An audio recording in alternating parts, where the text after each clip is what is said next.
Across 7 countries and 10 institutions, a community of practice is growing. We come from different continents, cultures, and traditions. Tenemos diferentes lenguajes, pero un mismo propósito. Together, our diverse perspectives create something greater than the sum of our parts.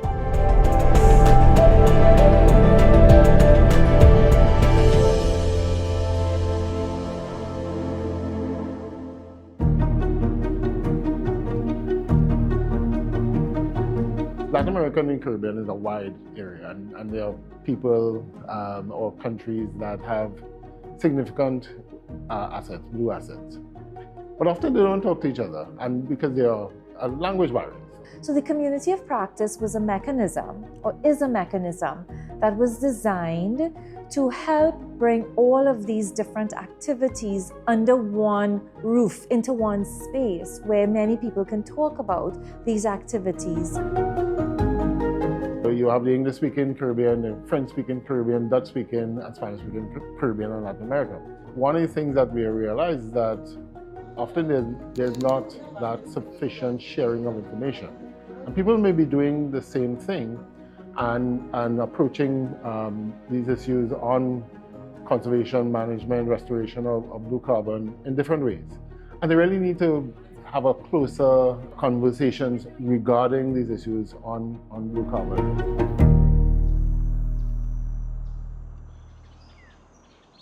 Yeah, how this is affecting my work is very important because until then, before having collaboration with the UWI and other institutions, we were just collecting data on a classical way, let's say like that, by observing and by using some on-site instrument. We are talking about the TLS, the Terrestrial Laser Scan.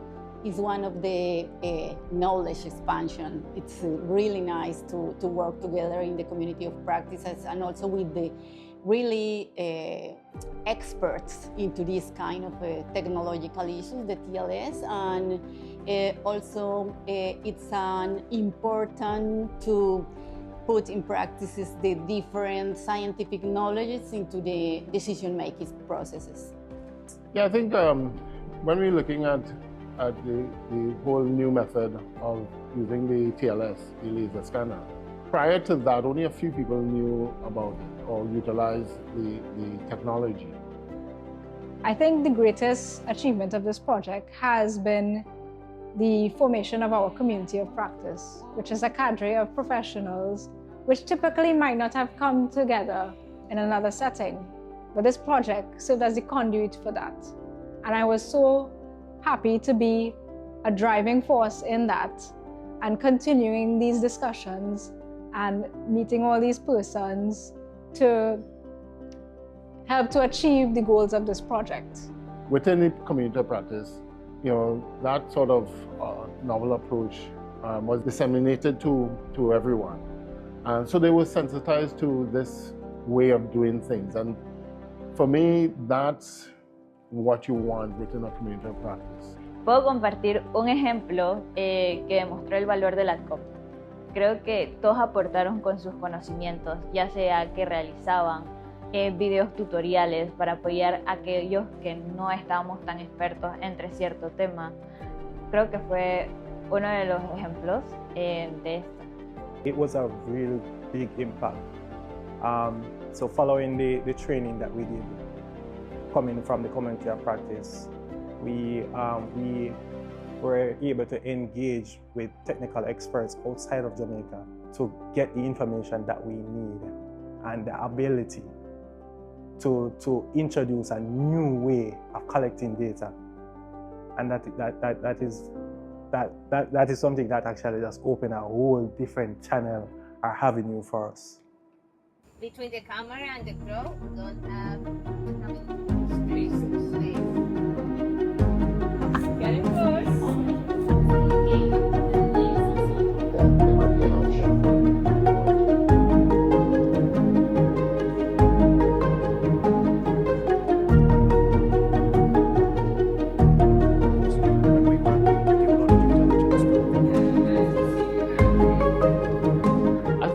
the community of practice has been very organic in the sense of, okay, you bring people together. But for me, the aha moment was when we met in Colombia and we saw the community of practice in practice. You know, people coming together and sharing and interacting. ¿Qué significa la comunidad de práctica para mí y por qué tiene importancia? La comunidad de práctica para mí significó un grupo de apoyo, de retroalimentación. ¿Por qué es importante? Porque podíamos discutir desde los errores, desde los fallos, para poder mejorar en cada aspecto, tanto en el proyecto presente como me gustaría llevar un proyecto a futuro. So coming here, I'm learning a lot because I see that other countries are in certain extent very far. They have a lot of information, they have a lot of techniques, they have done also a lot, so we can learn from each other. I think that the partnerships formed were quite strategic. They spanned across academia and environmental organizations, and that intermingling of those persons yielded something far greater. If you're bringing people together who are working on this similar area, what you want them to do is to share information. Because the more you share, the more you understand, the more that you realize you have either common approaches, or you may have some novel approaches that you want to be able to share with others and to get feedback and to be able to bounce off ideas, etc., to build or strengthen that knowledge base. And I think that's what the community practice is all about, building that knowledge base among practitioners of blue carbon.